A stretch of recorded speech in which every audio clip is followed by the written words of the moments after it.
Aimen Dean, 9 Lives, My Time as MI6 Top Spy Inside al-Qaeda.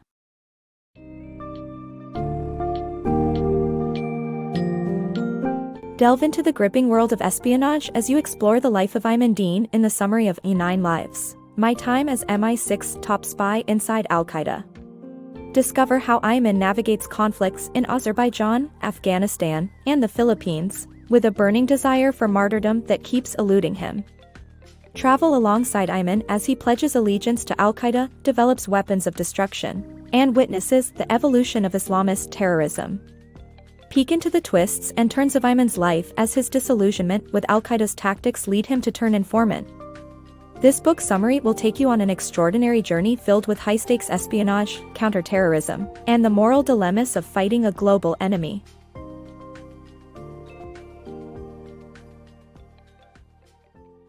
Journey of an Elusive Martyr. Ali's journey as a jihadi took him to Azerbaijan, Afghanistan, and the Philippines, seeking martyrdom but finding disillusionment. Ali's journey as a jihadi began in the Bosnian conflict, but when that ended, he found himself drawn to Chechnya and the persecution of Muslims there. He worked for a charity funding the Chechen resistance in Azerbaijan and gained useful accountancy skills but was not satisfied. He set off to Darunta in 1996 to find training, arriving at the same time as Osama bin Laden. Life in Darunta was challenging for Ali, particularly when it came to physical exercise. He also fell ill with malaria and suffered a scorpion sting. Despite the hardships, Ali gained the combat skills needed to be assigned to the Philippines to fight alongside the Moro Islamic Liberation Front. The conflict in the jungle proved to be as dangerous as the enemy, and Ali was hit by shrapnel, leading him to return to al-Qaeda's Afghanistan base of operations.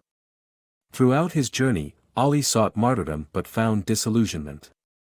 The conflicts he participated in did not meet his expectations, with dangers and challenges beyond combat. Ali's story shows the complexity of being a jihadi, the challenges of their training and the decision-making process behind their actions, but ultimately, it sheds light on the difficulties in finding a purpose and cause worth fighting and dying for. Ali's allegiance and doubts. Ali pledges allegiance to al-Qaeda, but his doubts about certain aspects of their mission start to arise.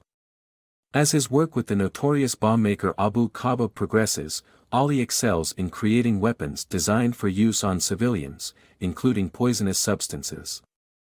His recovery from serious illnesses saw him tasked with educating fighters in religion.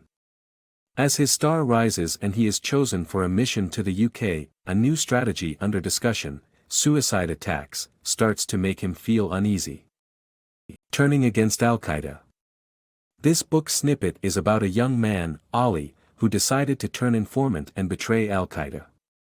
Ali had been helping on a deadly poison gas weapon that came to be known as the Martyr. But in the wake of the Kenya attack, he was coming to realize that he didn't want to be involved anymore. Despite still believing in the Muslim faith, Ali had lost faith in al-Qaeda, deciding that much of al-Qaeda's work was built on shaky or misleading interpretations of scripture as a pretext for appalling violence. Thus, he decided to share highly sensitive information voluntarily with interrogators in Qatar, giving them a senior al-Qaeda member's bank account number, which he'd remembered thanks to his photographic memory. He was then sent to the UK to collaborate with British intelligence men. The Cat's 9 Lives. Ali, an Afghan who worked for British intelligence, provided valuable information on Islamist terrorism to his handlers. He learned about his family history, became a British citizen, and returned to Afghanistan undercover, starting a food exporting business as a cover. While on the front line, Ali narrowly escaped death, losing his 5th life. Inside Job or Terrorism. In September 1999, a series of bombings occurred in Moscow, killing many civilians. While Vladimir Putin blamed separatist rebels from Muslim Chechnya for the attacks, many believed that the Russian government was behind them. Intelligence agencies were awhirl with rumors, and even Ali's handlers at MI6 thought Putin was responsible. However, Ali was told by Abu Qatada that it was a revenge attack by Islamist terrorists. This unleashed a deadly backlash against Muslims in Chechnya that fueled calls for revenge by jihadists, leading the movement to become more radical than before. At the turn of the millennium, Islamist terrorism was developing rapidly, and Ali had a front-row seat. Ali then encountered a new figure, Abu Musab al-Zarqawi, who was keen to learn about bomb-making. Zarqawi went on to lead al-Qaeda's operation in Iraq, laying the foundation for what would later become ISIS. Ali wanted to meet his handlers to inform them about Zarqawi and update them on the Mubtaker poison gas weapon. Still, he was waylaid in Pakistan and spent several torrid days inside a cell before his British passport got him out. Years of exhausting and psychologically draining work, for and against al-Qaeda, were finally beginning to catch up with Ali. Ali's 9/11 experience. Ali, a member of al-Qaeda tasked with communicating a critical message to 4 members in the UK, was baffled by the attack on September 11 and returned to the Gulf for intelligence work. There, he was recruited to lead the development of Mubtaker for military personnel and fed all the information back to MI6 but was arrested when the Americans learned of it. While in prison, he learned he was diabetic and was later given a peaceful apartment in Oxford. A life in the shadows. Aimen Dean, a former al-Qaeda operative turned intelligence officer, persevered through dark times to save lives. As a spy, he faced challenging assignments, and his cover was blown, but he remained committed to his mission until he was forced to flee and start a new life. Aimen Dean was an intelligence officer with an unusual background. He was once a jihadist. Despite his distaste for his assignments, his belief that his work could save lives kept him going.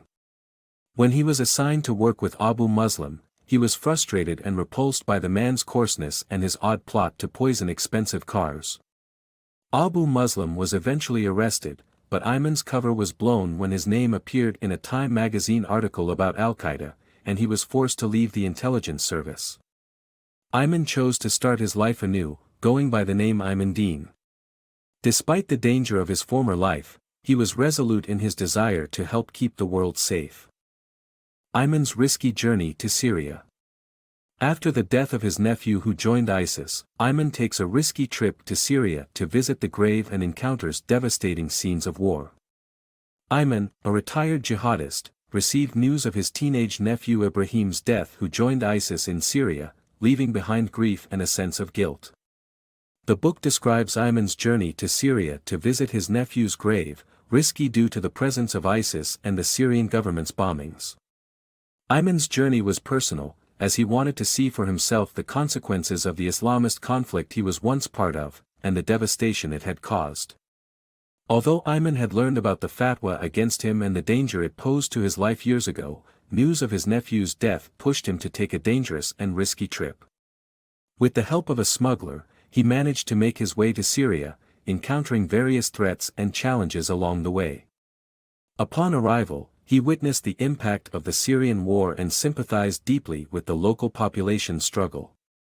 Aimen's visit to his nephew's grave left him feeling overwhelmed and frustrated with the futility of the death and the lost potential of his nephew.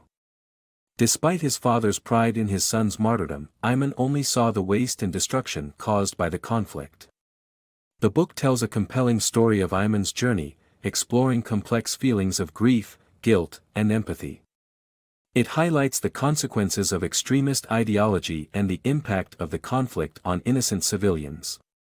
Overall, it's a powerful account of one man's personal encounter with war and tragedy.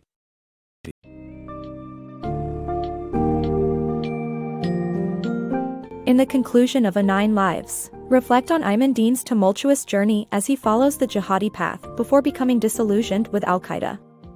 His decision to turn informant provides crucial intelligence to his handlers, but the ongoing evolution of Islamist terrorism, including 9/11, forces him to navigate a complex and ever-changing landscape.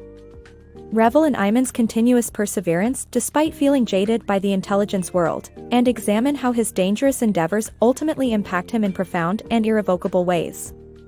This summary not only offers a deep dive into the intricate world of espionage and counterterrorism, but also explores the human dilemmas and sacrifices made by those caught in the crossfire.